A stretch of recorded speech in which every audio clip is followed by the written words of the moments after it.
جہاں be be کے فضائل ہیں وہی فضائل مصائب اور وہی مصائب فضائل ہیں. یہ کربلا والوں کا ایک عجیب امتیاز ہے. بی بی سکینہ سلام اللہ علیہ معرفت مولا حسین علیہ السلام رکھنے والی بی بی, آقا کے مقام کو جاننے والی بی بی, دو بڑی روایتیں ہیں کہ جو جناب سکینہ سلام اللہ علیہ سے ہم تک پہنچی ہیں. یہ آپ کی خدمت میں عرض کر دوں, سید عبد الحسین نشاپوری نے اپنی کتاب ریحانہ کربلا کے اندر اس کو نقل فرمایا ہے. دو روایتیں, ایک روایت وہ کہ جو دونوں ہی روایتیں بی بی ام کلثوم سلام اللہ علیہ کے ذریعے سے جناب سکینہ سلام اللہ علیہ نے بیان کی تھی کہ ان سے سنا اور ان سے سن کر بی بی روایت کر رہی ہے. پہلی روایت, اور وہ روایت یہ ہے کہ جو حملۃ القرآن ہے وہ عرفاء اہل جنت ہے. کیا روایت ہے؟ حملۃ القرآن عرفاء اہل الجنہ. قرآن کے جو حاملین ہیں, قرآن کے جو وارثین ہیں, وارثان قرآن اہل جنت کو پہچاننے والے لوگ ہیں. یا یوں ترجمہ کیا جائے گا اس روایت کا, یا یوں ترجمہ کیا جائے گا کہ جو قرآن کے حقیقی وارث ہیں, جو قرآن کے حقیقی حاملین ہیں, وہ قیامت کے دن جنت میں جانے والے لوگوں کو ان کے چہروں سے پہچان لیں گے, ان کی پہچان خوب رکھیں گے. کسی کو جس کا چہرہ دیکھیں گے دیکھتے ہی بتا دیں گے کہ یہ اہل جنت ہے اور یہ اہل نار ہے.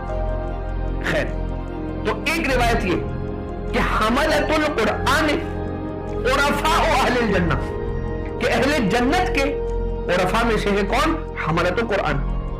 یعنی کہ جو وارثان قرآن ہے نا وہ اہل بیت اطہار علیہ السلام ہے. مولا کائنات علیہ السلام کون ہے؟ قسیم الجنت والنار, جنت و جہنم کے تقسیم کرنے والے ہیں مولا حسین, مولا کائنات علیہ السلام ہے نا. یا مولا کائنات علیہ السلام کون ہے؟ قسیم الجنت والنار, جنت اور جہنم کے تقسیم کرنے والے. تو اب اس کے بارے میں بڑی علماء کرام نے بحثیں کی ہے کہ مولا کائنات علیہ السلام ہوں گے جو کھڑے ہو کر وہاں جنت جہنم تقسیم کر رہے ہوں گے یا نہیں. جنت و جہنم کی تقسیم کا معیار علی ابن ابی طالب ہے. دیکھا جائے گا علی کی محبت ہے جس کے دل میں اسے جنت میں بھیجا جائے, جس کے دل میں علی کی محبت نہیں اسے جہنم میں بھیجا جائے. تو دونوں ہی اعتبار سے ملتا ہے.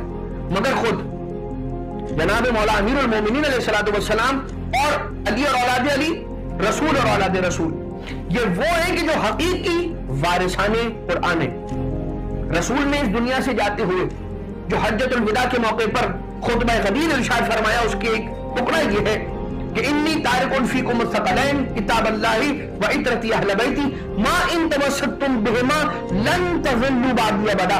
اگر تم ان دونوں ہی سے متمسک رہو گے یاد رکھنا کبھی بھی گمراہ نہیں ہوگے میرے بعد. ابد حتی یرد علی الحوض, یہاں تک کہ یہ دونوں ہی چیزیں مجھ سے حوض کوثر بھرا کر ملیں گی. ٹھیک, اب یہاں پر حملۃ القرآن عرفاء اہل الجنہ, اس کے معنی کیا ہے؟ اس کے معنی پھر یہ ہوئے کہ صرف قیامت کے دن ایسا نہیں ہے کہ وہ پہچان لیں گے جنتی کو اور جہنمی کو, بلکہ دنیا میں بھی آج بھی جو اہل الجنہ ہے اسے آج بھی وارثان قرآن پہچانتے ہیں, وہ جانتے ہیں. یہی تو وجہ ہے کہ وہ روایت ہمیں ملتی ہے کہ جس کے اندر امام معصوم علیہ السلام ارشاد فرماتے ہیں کہ اے حسین کے عزادار, حسین ابن علی اپنے قتل گاہ سے بیٹھ کر تمہیں دیکھتے ہیں, تمہاری چہروں کو دیکھتے ہیں, تمہارے آنسوؤں کو دیکھتے ہیں, تمہارے آباء و اجداد کے ناموں سے واقف ہیں, اور وہ تمہارے حق میں جب تمہیں دیکھتے ہیں ان کے لیے ان کے غم میں آنسو بہاتے ہوئے تو وہ تمہارے حق میں دعا فرماتے ہیں. عرفاء حملۃ القرآن عرفاء اہل الجنہ, قرآن کے حقیقی وارثان جنت والوں کو پہچانتے ہیں, جنت والوں کو پہچانتے ہیں. اس کے معنی یہ ہوئے کہ جنت والا وہی تو ہوگا کہ جو اہل بیت اطہار کو پیار کرنے والا ہوگا, جو اہل بیت اطہار علیہ الصلوۃ والسلام کے دین پہ چلنے والا ہوگا.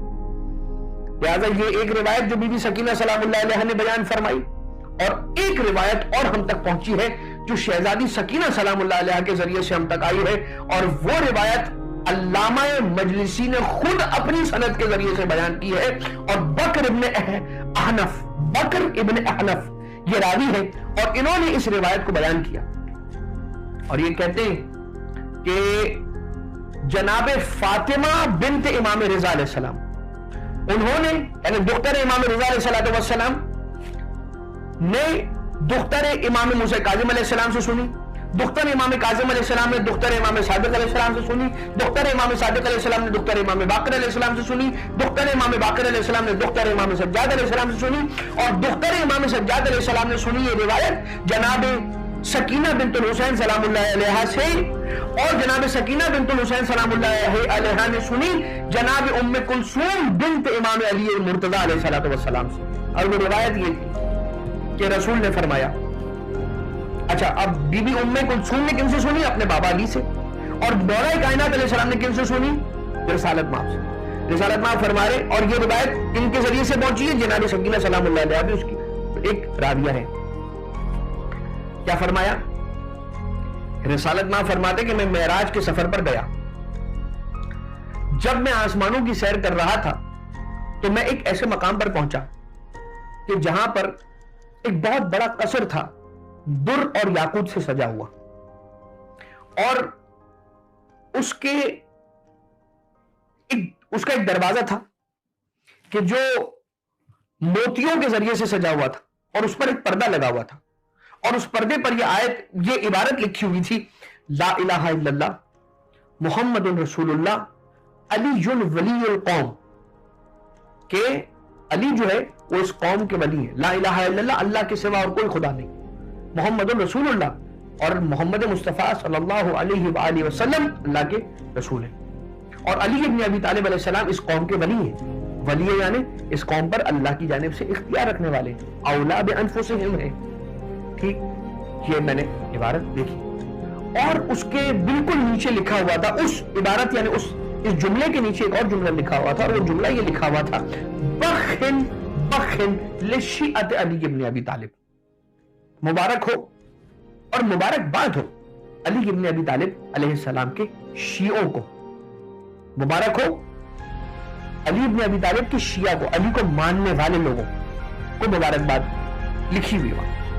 رسالت مآب فرماتے ہیں کہ اس دروازے سے میں جب اندر گیا، ٹھیک، یہ روایت رسول فرما رہے، مولا کائنات سے بی بی ام کلثوم، بی بی ام کلثوم سے جناب سکینہ سلام اللہ علیہا فرماتے ہیں کہ میں اس دروازے کے اندر گیا، تو جیسے میں اندر گیا تو میں نے دائیں جانب اپنے ایک اور قصر دیکھا، اور وہ قصر عقیق کا قصر بنا ہوا تھا، عقیق کا محل بنا ہوا تھا، عقیق سے بنا، اس کا دروازہ چاندی کا دروازہ تھا، اور اس پر پردہ لگا ہوا تھا، اور اس پردے پر لکھا ہوا تھا کہ محمد رسول اللہ علی وسیع المصطفیٰ، علی وسیع المصطفیٰ، اور پھر نیچے ایک اور عبارت لکھی ہوئی تھی، بشر لشیعت علی بطیب الولادہ، علی ابن ابی طالب علیہ السلام کے شیعوں کو بشارت دے دو، ان کی ولادت کی پاکیزگی کی بشارت دے دو، بشارت دے دو علی ابن ابی طالب علیہ السلام کی چاہنے والوں کو، ان کے ماننے والوں کو، کہ ان کی ولادت کو پروردگار عالم نے پاکیزہ رکھا ہے،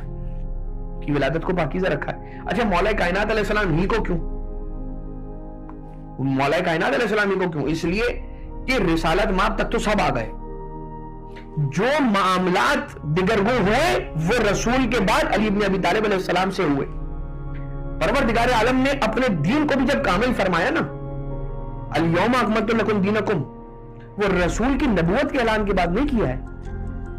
غدیر کے دن جب ولایت علی ابن ابی طالب علیہ السلام کا اعلان ہو گیا، کہا الیوم اکملت، آج کے دن میں نے کامل کیا اپنے دین، ورضیت لکم الاسلام دینا، آج کے دن میں تمہارے دین سے راضی ہوا ہوں، یعنی کہ جس دین میں علی ابن ابی طالب علیہ السلام نہ ہو اس دین سے اللہ بھی راضی نہیں ہے۔